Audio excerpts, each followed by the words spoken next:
crazy that Tupac was in this elevator full of blood. And this was the elevator he was shot in. Hey, we're in Quad Studio. Actually got into a physical confrontation with Tupac. Obviously, Tupac believed he was set up. What do you believe? Well, Pac saw that and he lost his shit and he was like, what the fuck? So Tupac came in, a bullet would have went in there, but he got shot in this vicinity. I didn't expect to go up there. I'm mind blown. I'm just gonna take a moment. All right, guys, I'm in New York City and I'm 10 minutes away from Quad Studios. This studio is where Tupac got shot 5 times on the 30th of November, 1994. I got shot 5 times. 1, 2, 3, 4, 5. Completely changed hip-hop in many ways because that night created a big war between East and West. Tupac Shakur is recovering from 5 gunshot wounds. The rapper found himself in the line of fire last night on a New York City street. Tupac Shakur was shot 5 times in the lobby of this Manhattan building. Police say it appeared to be a robbery attempt committed by 3 men as Tupac was on his way to a recording studio on the 8th floor of the Powers building. This is something I've heard about and researched about for maybe a couple decades. So going to this studio is a bit of a dream come true in many ways. Apparently it's still a studio and you can apparently go into the lobby of where he got shot. He got shot near the elevator. If you don't know the story, on the 30th of November, he went there to record a verse with Little Sean and Bad Boy. When he went into the lobby, he got, I think it was 3 or 4 men come in with camouflage. All the description we have at this time is the 3 individuals who committed this crime are male blacks in their 20s. Tried to rob him of his jewelry. I think Tupac tried to fight back or pull out a gun, and then they shot him. Shot him 5 times.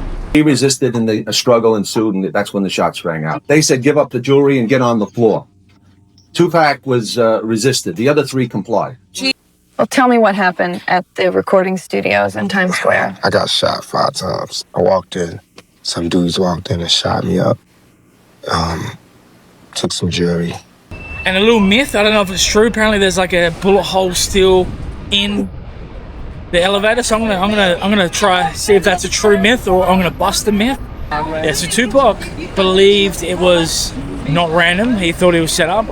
I do believe that from what I've seen. I don't think it was random. I think he was properly set up. And the reason I knew my homeboys set me up is because my homeboys knew I was strapped.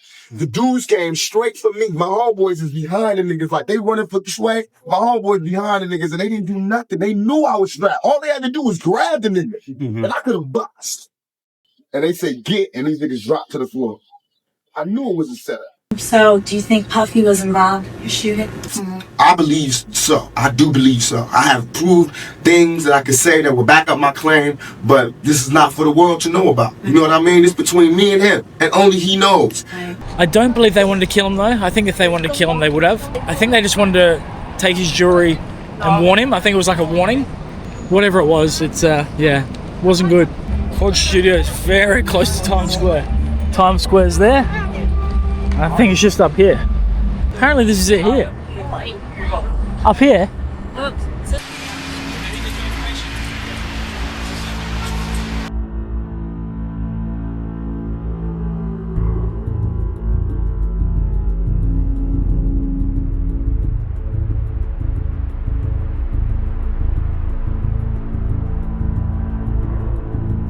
Is it alright to come in? Come in? Yeah, thank you. Down the pizza floor? Yeah, thank you. Alright, this is it. This is it. Quad Studio. It's only a smaller room. I think on the 4th, oh there you go, floors 10 and 12. Floors 10 and 12. I can't believe it's still here. It's actually insane. And then he's walking through here. So he's walking through. As he's walking through, I think 2 or 3 gunmen come in camouflage. Wow, that's insane. That's insane. Quad Studio. And I think it was on the right. So he stepped in here and I'm pretty sure it was on the right one, the right elevator. He got shot right here 5 times. At any point, did you think that you were going to die after being shot 5 times? No. No, I didn't. Immediately, I was like, God, man, I know how it's gonna be when I die. It's gonna be no noise. You're gonna hear people screaming. I'm gonna fade out. I wanted to die at that point. So I was like, you know, I mean, I'm tired. But I lived and I was like, well, you know, I can't check out. So you felt suicidal? Oh, definitely. It wasn't like I was one day waking up wanting to commit suicide. Just all around felt suicidal. But I couldn't kill myself. I just wanted somebody to kill me for me. You know what I mean? Yet you were still happy you survived the 5 gunshot wounds. The only reason I was happy was because I didn't want them to take me out. You know, I want honor, man. I want suckers that want to rob you, taking you out. You know what I mean? That's cowardly. Fuck. Crazy. This is tiny. You know, I mean, what went through your head as you got shot and all, you know, the whole confrontation that you had with the people that you had it with? I came front, it slowed me down. What went through my mind was like, damn, I'm shot. You know, I couldn't believe I could ever get touched. You know what I mean? So now that's why I'm more careful and even more, some people might say disrespectful, but I'm more cautious. You know what I mean? Because I have been shot 5 times. You know, I know what it feels like. It's like, I'm cautious now. I'm not trying to be in that predicament. Oh, yeah, all right. What floor are you trying to get to? No, I'm just doing a little vlog in here about Tupac. Yeah. Do you know the story? I lived it. Are you kidding? Really? You lived here? No, I lived it. Oh, you lived it? Yes. Could I I? used to work with him all the time. Can I quickly film you? Okay, come on. Yeah, you legend. Thank you. What a legend. Go ahead. You're a legend. What's your name? Glenn Swan. Glenn Swan. We have Glenn Swan here, who worked with Tupac. Get out of here. Long time ago. Really? Talking back in the early 90s, dude. Wow. And this was the elevator he was shot in. And there was a bullet hole here. You see this one? Yep. Okay. Yep. 2 years ago, everybody wanted to come and film the bullet hole. Really? And they replaced these elevators, I think it was about 3 or 4 years ago. Yeah. Brand new elevators. Yeah. And it only took 6 months for somebody to get in the elevator who had a gun in their waistband and had moved it behind their back and shot themselves in the ass. And You're the bullet kidding. Went into there. Oh, so that's not So the that's bullet. a new bullet That's a hole. new bullet. So that's Isn't not that incredible? That's crazy. You can't make that You up. can't make it up. So those 2 bullets are new ones. That's not So you the can't old one. make These are not bullets. This used to be railing. Oh, That's a bullet. That's a bullet there. Come on. Welcome to Quad. You're kidding me. We're in Quad Studio. You're a legend. I can't believe this. What's your name? Glenn. Oh my god. We're in Quad Studio.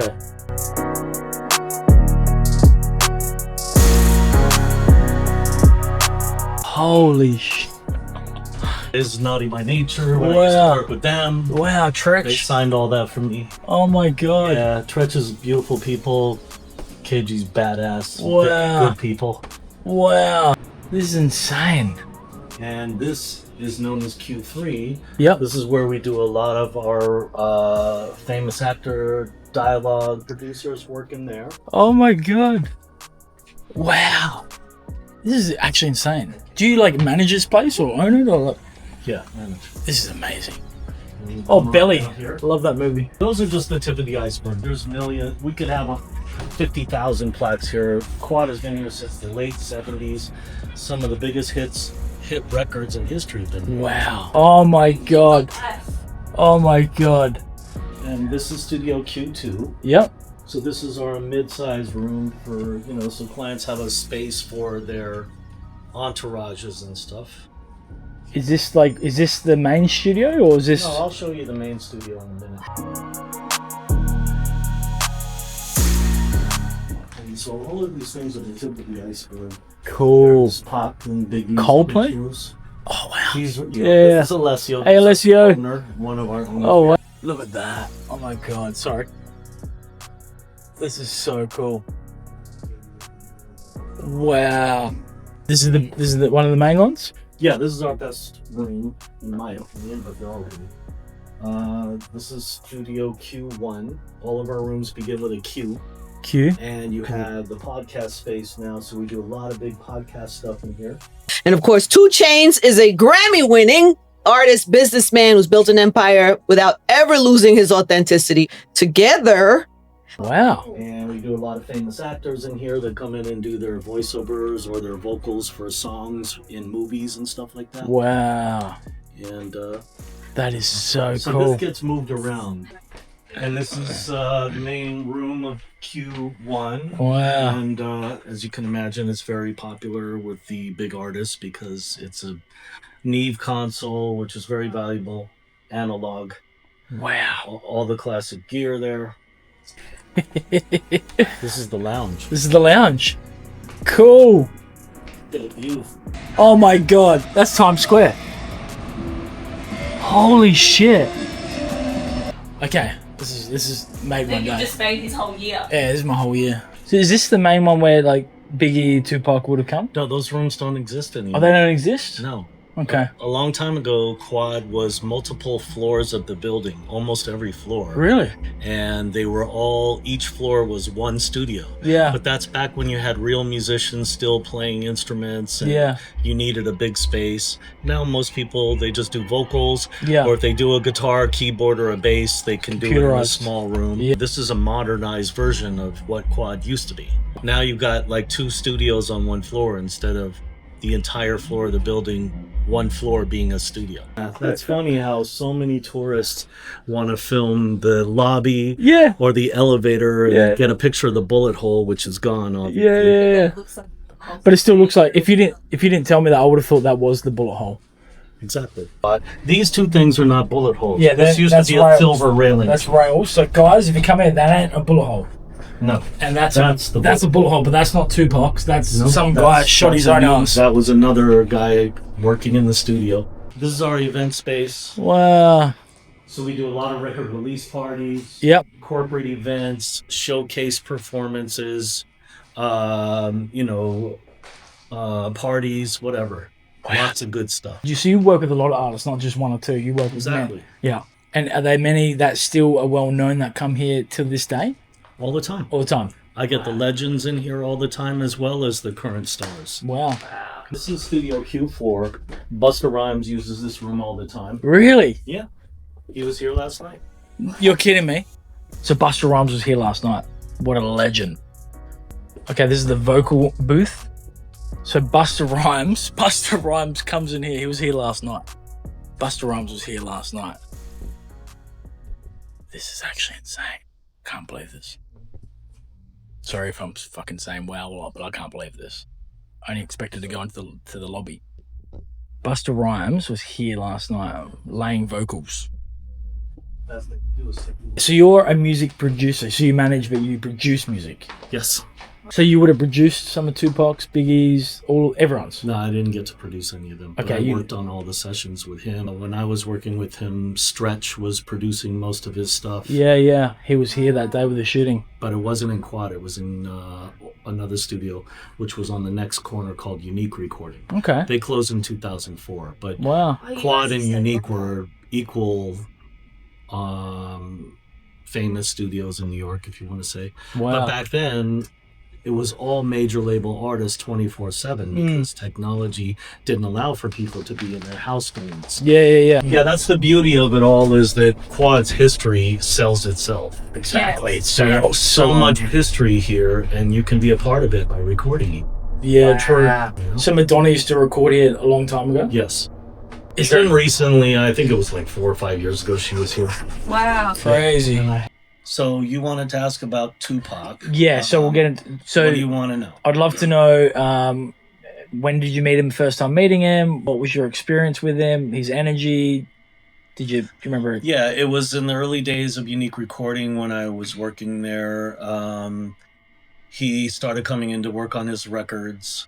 And, being that I was an assistant engineer at the time in Unique Recording, I'd get assigned to work with clients every day, famous clients. And so I'd be the engineer assistant on their sessions. And then eventually I started doing Tupac sessions. And, they were a lot of work for me. I had a great time being around him, but it was a lot of work for me because whenever Pac came in, a lot of people came. It was like an entourage. Yeah. But it would be like me managing an entire party rather than just a recording session. Yeah, where a right. guy's coming in, making his beats and doing his vocals. Yeah, It was a right. tremendous amount of work for me because I had to please everybody. Yeah, right. What was he like? Was he like? I've heard a lot of high energy. Always had a lot of people around him. Maybe a little bit of drama around him all the time. Is that true? Absolutely. Pac was flippant. There were days where he came in and he was really wonderful, and then there were days where he came in and he'd be pretty mean and pretty angry. Yo, what the fuck are you doing, you gold mouth motherfucker? Do it again, man. This nigga turning the lights off and shit. But I don't want to equate that to his personality. It's more like being in the white hot spotlight of fame. Yeah. When I worked with Tupac before the movie Juice, his fame was at a lower, more peaceful level, so to speak. Yeah. And then after the movie Juice, he became an international mega star. And then all the pressures of that fame and being in that white hot spotlight, plus the way the media was back then, where they played off of rappers and demonized them all the time like they're all gangsters and drug dealers or whatever. It had a very negative impact, and you were always in that frame of light where people are hating on you in the media, and then you have all these adoring fans at the same time. So again, it's a very challenging life to walk through and be in. And so that stress certainly weighed heavy on him. Yeah. And so how many times do you think you met him and actually interacted with him? Would it be like a handful of times, a lot of times? Oh, probably, I don't know, 30 or 40 times. Okay, well, that's a lot. Yeah. So you're meeting, yeah, because he worked out a Unique Recording and Quad. Yeah. Whenever a room wasn't available in Quad, they'd be at Unique Recording. If a room wasn't available in Unique, they'd be at Quad. Was that on Tupacalypse? Or what album was that he was working on? Tupacalypse Now, and I forgot what the other Strictly one was. for my... Probably. Yeah, that one. Yes. Yeah. But it was all the stuff that that Stretch was producing mostly. Yeah. Okay, so what was Stretch like? I don't know too much. I know he's a big Stretch dude. was a very big guy. Yeah. But he was also very quiet. Yeah. And he was really nice. Yeah. And he really knew his records. Yeah. Like, he used to come in with the crates, and he knew exactly where to go to make a beat right away. He was really good at what he did. Yeah. And I'm sorry he died. Yeah. I've heard the same thing from my research, that he was a little bit more reserved and a gentle giant kind of thing, I heard. I would say that would be right. Yeah. He was a big dude. You weren't going to mess with him. 6'5", yeah? 6'5". Oh, he was a big dude. Yeah. Yeah. What? Stocky. Yeah, very big. Yeah. Get around the corner and shit. We see this nigga standing in front of the studio room with a army fatigue jacket on. There's somebody sitting inside the door where the elevators and shit is at, and he looking at a newspaper or something. So boom, they buzz us in, and the kid that was standing in front of the studio, he comes in behind him. Some people get off the elevator and walk out. As soon as they walk out, Money with the army fatigue and this other, and the kid that was sitting there, they spit on us like, yo, y'all know what this is going on. These niggas got the drop on us. So boom, Pop turns around and he act like he's going for his joint. And then the shot went off. After the shot, boom, that nigga Pop hit the floor. Next thing I know, we down on the ground. After the shot gone, some niggas panic and break out. Them niggas stayed there and took niggas' jewels off. Call a Pop a bitch ass nigga or whatever, you know, just kicking him and shit. That kid with the green jacket just started hitting that nigga in the head. Just telling that nigga shut up. After they finished robbing nigga, they just get it. What is your take on that day he got shot here? Obviously, Tupac believed he was set up. What do you believe? While I'm in jail, strangers is telling me, yo, you don't know? Biggie homeboy shot you. Half the rappers from the East Coast was there when I got shot. Nobody knew a thing. That's just like you come into the hood and the police ask them what happened, and everybody's like, I don't know. You know they lying. But it is that the East Coast drug dealers got them niggas out there extortion. I came and fucked up everything. Because I dissed them niggas in the Daily News. So where are those people that did this? They were all in the same hotel as me. They were all right in the same room with me. Why am I the only one in court right now? Why is the cameras all on me? And in the report and all these charges, I didn't do nothing. I'm charged with being in concert with some guy. Well, where they at? Why me? Because I'm Tupac. No, I'm not angry at them. I'm angry at the system. I don't want nobody else to go to jail. You know what I'm saying? But I don't want to go to jail for something I didn't do. They put it out on me. When the niggas tried to rob me, which is all they wanted to do, I knew what they told me. That's what they was telling me. Pop. They was sending me messages through my closest road dog saying, Pop, why did you fight them? They was just coming to take your shit. But I wasn't letting nobody take my shit, and I was strapped that day. That's what I couldn't put in the bottle. I had two double gloves on me. When I pulled for my shit, that's when I got shot.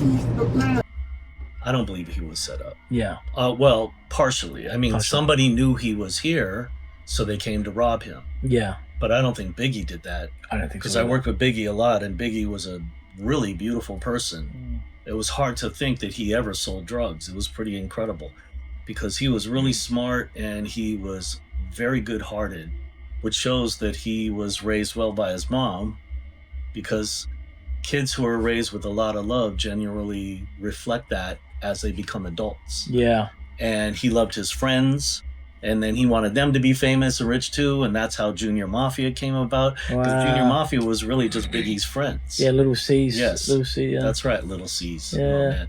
He used to clean up his vomit all the time. Really? Yeah, it was always the same shit. Hennessy and McDonald's. Really? Yeah, but we used to party hard back then. And Yeah.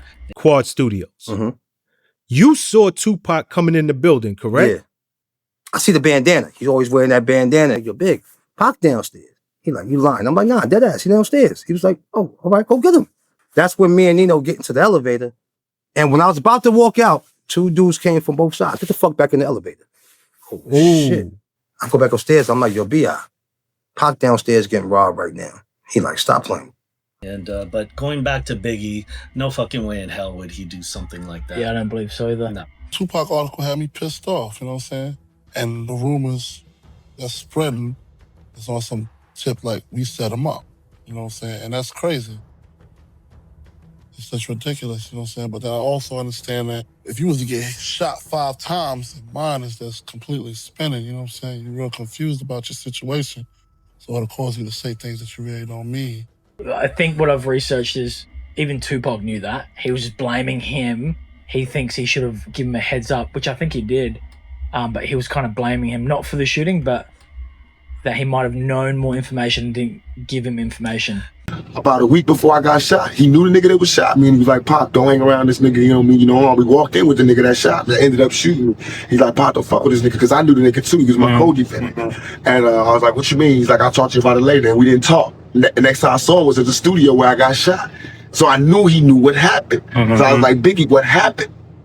He kept sending me messages like a bitch, you know, like I'ma come see you. No, nigga, what happened? Study why I would be mad when half of the major New York rappers, or they managers, or they agents, or they somebody was there when I got shot, and nobody could give me no information. Just study that. You understand, Biggie was very famous at that time, just like Pac. So there were a lot of people around hanging in the circle. Yeah. So if he was in the studio with 15 people in the room, and he's like, yo, Pac's gonna come hang with us, who's to say one of those people hanging out didn't make a phone call? Yeah. But no way in hell would Biggie do something like that. Yeah, I don't believe so either. And he wasn't about violence.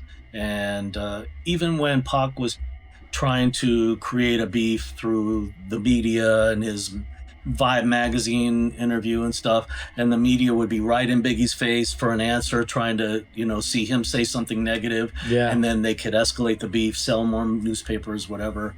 And he always de-escalated, and he always spoke with wisdom. And that was one of his great things. I kind of realized how powerful Tupac and I was. You know what I'm saying? Because we two individual people, we waged a coastal beef. You know what I'm saying? One man against one man made a whole West Coast hate a whole East Coast, and vice versa. Yeah.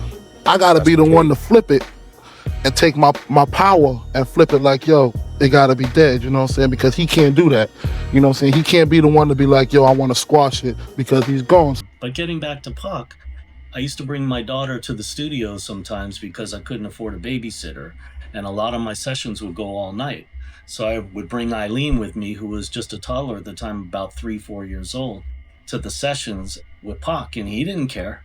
I didn't have her in the room with us because guys were smoking and all that, but I would take her and put her on the couch in the reception area, and she'd sleep on the couch while I'd be working with Pac all night. Really? And she'd get up in the morning, he'd be picking her up and carrying her around. That's amazing. He called her baby girl. It was very sweet. But it was funny. He'd always be shirtless with his thug life shit. And he'd be carrying my daughter, calling her That's baby so girl. beautiful. Yeah, it was very sweet to her. I've heard he's really good with kids, so you got good memories of so. that. Yeah. Yeah. Does she remember? Obviously she's young, so maybe not, but... Well, she knows it happened. Do you feel like one day that you'll be a good father? I think I'll be a very, very good father Why? because I love kids. I love the innocence. It just does something to my chest. The innocence that they have and how they look up to you and how you can't do no wrong to them. All the kids in my life, my nieces, nephews, they get anything they want. They got the best Christmases, everything. They get whatever they want. I'm a sucker for them. But I wouldn't have any kids myself because I'm scared to bring any children into this world. So, and obviously Biggie passing away was a big thing here too. Do you have a favorite memory with Biggie? Did you know Biggie better than Pac? No, I knew Pac better than Biggie. Oh, really? But I started to get close to Biggie, and then at a certain point, I was going to sign with his company, with Junior Mafia and all those guys. First as a producer, because he wanted, a producer working on doing R&B tracks and stuff for a girl group he was thinking about putting together. And then I was talking to his cousin, Unheard. This is the guy that Jay-Z supposedly stabbed. Who the hell knows? Wow. But yeah, Unheard was Biggie's cousin, and he kind of ran the administrative side of the label. And as things got closer, Biggie was murdered, and that was the end of that. That was a huge thing, obviously. Wow. That was fucking heartbreaking. Yeah. And totally, totally unnecessary. Yeah. Especially to a guy who was such a good human being. Do you remember, so with Pac obviously going to jail and then him saying all this shit about East Coast, what was that like being, especially in Quad Shooter and being around everyone at that time? Were they stressing? Any of you niggas from New York that want to bring it, bring it. But we ain't singing, we bringing drama. Fuck you and your motherfucking mama. We gonna kill all you motherfuckers. Fuck Biggie, fuck Bad Boy as a staff, record label, and as a motherfucking crew. And if you want to be down with Bad Boy, then fuck you too. It truly was more a media thing. Okay, so it was more media. Yeah, like the hip-hop guys from the East Coast and the West Coast were saying, it was a media thing. Yeah. But eventually it got so amplified that rappers always had a mic in their face asking questions. Yeah. Well, what do you think about these? What do you think about the West Coast? What do you think about Snoop? What do you think, Yeah. are they at war? Can you imagine every time you go out and the media's in your face, that's what they're asking about? Yeah. It's your supposed beef that they manufactured? Yeah. But, and then you had somebody like Suge, who I want to say is like Trump. He constantly, talking shit and encouraging you to attack somebody. You met Suge, yeah? No, I've never met Suge. But when you see that guy, he didn't play. Did you have any run-ins with the rappers or entourage where... I actually got into a physical confrontation with Tupac. Did you? For a late start. Yeah. Please tell me, if you can. Well, he was coming from Atlanta, and he was hot on the TV over a confrontation with some off-duty police officers. Yeah, I remember that. And it was a pretty ugly incident. And he flew in from Atlanta, and he came right to Unique Studios to do a recording session. I'm the assistant, and there was a session in the room before him, and they were just finishing. They were doing what was known as printing their mixes. And that's where, when the record is being finalized, you're making the 2-track stereo mix to half-inch, or at the time, DAT tapes, which were known as these digital audio tapes, but we called them DAT tapes. And they were like cassettes, but they were really small, and they were digital. So we were putting the final mixes on those. So there was a client in the room just finishing up, and they needed about another 30 minutes when Pac showed up. So when he came in, I told him, there's another session in the room. We got about 30 minutes. We got to wait. So can we just chill here in the lounge? And he lost his shit on me. And then he swung on me over that. And I was like, and it was a very uncomfortable moment. My immediate thought wasn't, fear of Pac. My immediate thought was, fear of losing my job. And how do I deal with this? Fuck. It was a terrible circumstance. Shit. And my friend Josh, thankfully, was there. And he tried to de-escalate the situation. And Pac's guy, I think it was Charles, grabbed Pac like this, and Pac's literally kicking his feet up in the air at me. And I'm standing there with my fist clenched, like, what do I do? It was a scary moment. And then the funny thing is that after he got him calmed down, I went in the studio and I asked the people to wrap up and leave as quickly as possible, and they were done. So I didn't realize, and so They all walked out of the studio quickly, but then they were right there. Oh my God, Pac, you know. So he swung at you. Did he connect or did he miss? Like, did he actually get you? No, he missed. He missed, No, yeah. if So he just started me- swinging. If he got me, I probably would have jumped on him too. It Yeah. was, you know. I'm not saying I'm a tough guy, but back then, you know, I was into martial arts a little bit, and I was working out like a maniac because I wanted to be, you know, all jacked up like all of my friends and all the artists that I was working with, you know. And so did you just make up straight away? Like how did you just reconnect? Was it like we all good? Like what? Reconnect is that, you know, they kind of squashed the situation, and Pac went into the room, and I stayed out of the room for most of the session. And the only time I came in is when Josh opened the door and said, "Yo, I need this," you know, and then I go get it. But I mostly stayed in the reception area that day. Yeah. And then the funny thing is that the next time we had a session, they wanted me on it. So I was Wow. like, damn. So he never apologized, though. He didn't But then apologize. again, I never said a word about it. I acted like it never happened. Yeah. Did you know him well at that stage, or were you used to like? I kind knew of... him pretty well. Okay. I mean, we weren't like friends that hung out outside the studio, except a few times he and I would walk over to McDonald's at 2 a.m. Mm. There used to be a big McDonald's in Times Square right across the street from the studio. Mm. So we were always going there in the middle of the night. Wow. So I went there, you know, 2 or 3 times with Pac, and you know, we'd walk in and all the girls behind the counter would be pissing themselves and the guys, and it was fun. Yeah, yeah. And we just order McDonald's and come back with the bags and shit. Wow. We had some hairy incidents there. I had an incident where there was a guy selling his CDs on the sidewalk, which was very popular, and they were bootleg. And Yeah. he lost his shit on that guy, and what happened after that, I won't say, but it was pretty ugly. I don't appreciate the bootlegging, and I got something for them foods, because if I see my tape out there, I'm throwing your whole table up and you might get robbed. Well, there's a video. I don't know if that's the case, but there's a video of him walking the streets of New York, kicking. He kicked over a bootlegger's thing because he had his CDs in there or tapes or whatever. You can't say shit, mind your business.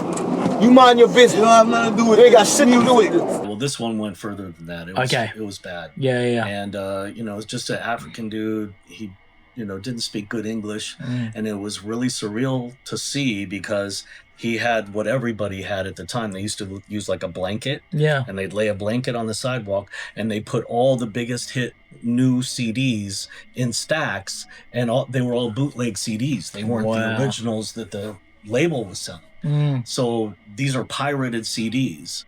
And you got famous artists every day working in Quad and in Unique who are walking around in Times Square, and these guys had their CDs out on the thing. Crazy. And yeah, so Pac saw that and he lost his shit and he was like, what the fuck? You know, and then he goes over and he starts taking the CDs, and the guy didn't realize he was Tupac because he's obviously from Africa. Doesn't know, yeah. And he didn't realize this is Tupac taking his own CDs back. So that went real bad. And I'm standing there holding the McDonald's bags. And yeah, so I kind of like left the scene and went to the studio because back then Times Square was more rugged. It's not the Disneyland you see today. Yeah, it's a lot safer It now. was, yeah. Back then it was all 3-card Monty and pimps and peep shows, you know, porn shops and penny arcades. And did he, Tupac, you would do 3 or 4 sessions one night, like songs in one night, is that correct? Did you ever? Yeah, Pop. Sometimes, yeah, he'd do multiples. But as you know, you didn't have beats back then. Yeah. You know, you So couldn't the just producer buy a would beat have to- online. There was no internet. Yeah. There were no smartphones. And I used to hold Pac's books. Like if he was going from the studio to the airport, he'd ask me to hold his books, which were college-ruled notebooks. Mm. And, you know, and at one point when he was killed, I had 6 of them. And man, he asked me to hold them because he was going out of town. And I was supposed to hold them for the next session. And then I gave them back to people from his team. But I had 6 college-ruled notebooks filled with his lyrics. And he would constantly be crossing shit out and rewriting it. So he would science out his lyrics to the best degree he knew how to do. And he was always drawing little pictures next to the shit as well. But by the time he went in the booth to do his vocals, he had scienced out the lyric to the level it is that you hear on the records every day. Well, thank you so much. I appreciate it. You're Sure. I'll try not to call you. No, you're a legend. I don't care. He's a legend. I know. I really appreciate it. I guess I'm a legend because I've been doing it a very, very long time, but it's kind of cool. You are. People don't know who I am except the people in the music business and the artists. I mean, so it's a nice, quiet type of legendary kind of status, so to speak. He's in there. He's just allowed us to just do some footage in here and have a look around.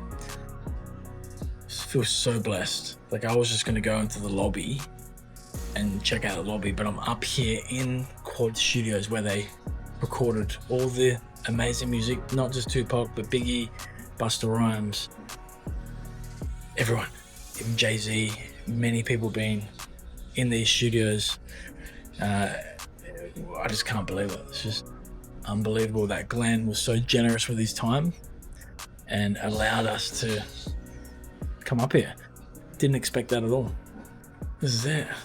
Quad Studios, and there's 2 levels, but I don't know which floor exactly he was on when he went on that day. I know he got shot downstairs and then he come up to one of the floors, but yeah, so cool, surreal. All right, so we're gonna go back down. Hopefully this one opens up. What a tour. You don't get that every day. All right, we're going back into the elevator that Tupac was in. All right, cool. So this is the one with there's an actual bullet hole there. Like Glenn was saying, that's not the one. People think that's the one. Yeah, people think that's the bullet hole. That ain't the bullet hole. He was here, he said a few years ago. So that's not the bullet hole. That is a new bullet hole. It's crazy that Tupac was in this elevator, went up. He actually went up to the studio full of blood. Apparently asked someone to roll a joint for him so he could smoke a blunt.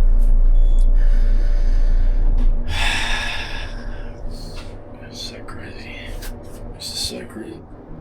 So he got shot in this elevator? No, he didn't get shot. He got shot outside the elevator, like right here. As the door opened. Yeah, and then he got shot here. Like so he came in. So Tupac came in and then got followed by a few guys around here somewhere. He got held up by the people, and I think a bullet would have went in there. I think he got shot here. I think he got shot right here because a bullet was in there. So I don't know if he got shot like that or like that, but he got shot in this vicinity here. When he was shot, then when he had the 5 bullets in him, they pressed the elevator and he went up in the elevator to where Biggie and like where we just were. And he said that when the elevator opened, Tupac said when the elevator opened, he thought that people were like, oh, like, wow, he's not dead. Like instead of being surprised by him being shot, he thinks they were surprised that he wasn't dead. It could, maybe he's been paranoid, who knows. But and after you shot, after you shot, you went up here, they looked at you like you was a ghost? Yo, when I walked upstairs, Sway, on everything I love, I seen it in their eyes. I can never describe this look until you get shot and you see it yourself. Niggas looked at me like this. I walked out the elevator, because I walked out the elevator, I didn't know I was shot in my head or nothing. I wasn't, they said in the vibe interview, I was acting like I was in the movie. What they really trying to say is this nigga is raw. I got shot 5 times, came upstairs, did not know I had got shot 5 times. I thought I only got shot once. Yeah, it's fascinating. This is fascinating. Wow, this is it. Crazy. Alright, so that is up there. So we just went up here. It's right up there. That's amazing, guys. Like honestly, I am mind blown. I only expected to go into the lobby where Tupac got shot. I didn't expect to meet the producer and the manager of the place, and he's been here since the early 90s. Give us his time and knowledge and wisdom and his stories. Glenn is an absolute legend. Thank you, Glenn, so much. Appreciate you, and very grateful for what you just did for us. I can't believe that. I didn't expect to go up there. So guys, hopefully you enjoyed this. I'm mind blown. I'm just gonna take a moment and enjoy what I just witnessed. I'll speak to you guys soon. I'll see you in the next vlog. Another message out to the dudes that shot me. I'm still here. All 5 bullets touched me, but you couldn't kill me.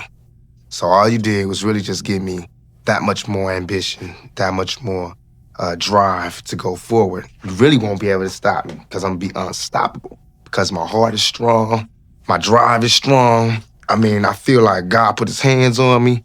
So thanks to everybody that supported me. For the dudes that shot me, thanks, but no thanks. I'm still alive, you miss. Ha ha, I'm hard to kill. Blah blah. Nah nah nah nah nah. Tupac Shakur. Hard to do it. Everything gangster, I want to capture a different camera angle and be able to cut it.